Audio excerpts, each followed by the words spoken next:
కరీంనగర్లో మంత్రి అడ్లూరి లక్ష్మణ్ కి ప్రమాదం తప్పింది. జగిత్యాల జిల్లా గొల్లపల్లిలోని మార్కెట్ యార్డ్లో మక్కల కొనుగోలు కేంద్రం వద్ద లారీ అదుపు తప్పి ప్రమాదం జరగడంతో రైతులు గాయపడ్డారు. కరీంనగర్లోని వన్ హాస్పిటల్లో చికిత్స పొందుతున్న రైతులను పరామర్శించడానికి వెళ్లారు మంత్రి.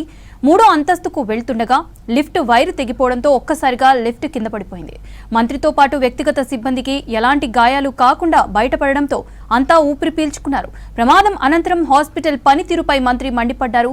కరీంనగర్లో పలు ప్రైవేట్ హాస్పిటల్స్ లో మెడికల్ సిబ్బంది లేని వ్యక్తులు నిర్వహిస్తున్నారని ఆరోపించారు మంత్రి అడ్లూరి లక్ష్మణ్.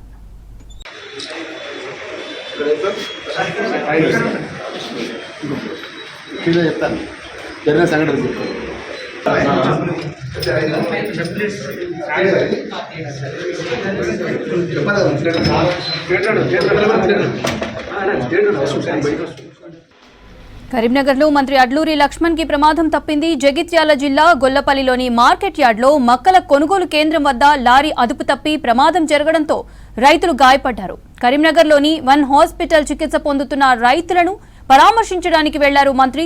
3వ అంతస్తుకు వెళ్తుండగా లిఫ్ట్ వైరు తెగిపోవడంతో ఒక్కసారిగా లిఫ్ట్ కింద పడిపోయింది. మంత్రితో పాటు వ్యక్తిగత సిబ్బందికి ఎలాంటి గాయాలు కాకుండా బయటపడడంతో అంతా ఊపిరి పీల్చుకున్నారు. ప్రమాదం అనంతరం హాస్పిటల్ పనితీరుపై మంత్రి మండిపడ్డారు. కరీంనగర్లోని పలు ప్రైవేట్ హాస్పిటల్స్ లో మెడికల్ కి సంబంధం లేని వ్యక్తులు నిర్వహిస్తున్నారని ఆరోపించారు మంత్రి అడ్లూరి లక్ష్మణ్.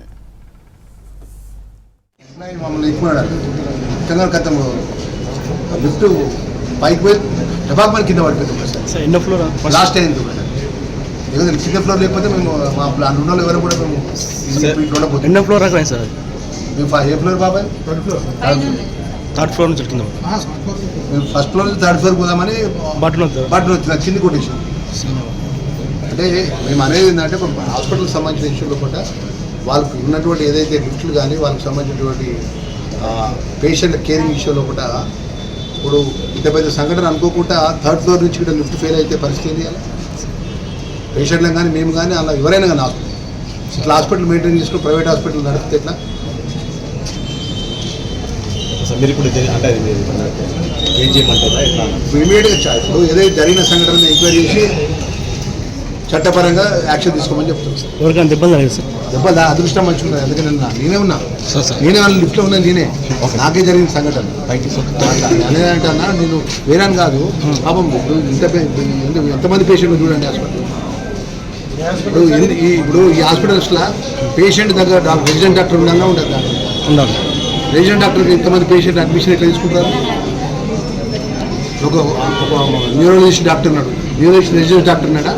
ఎంబీబీఎస్ డాక్టర్తో హాస్పిటల్ నడిపిస్తాను.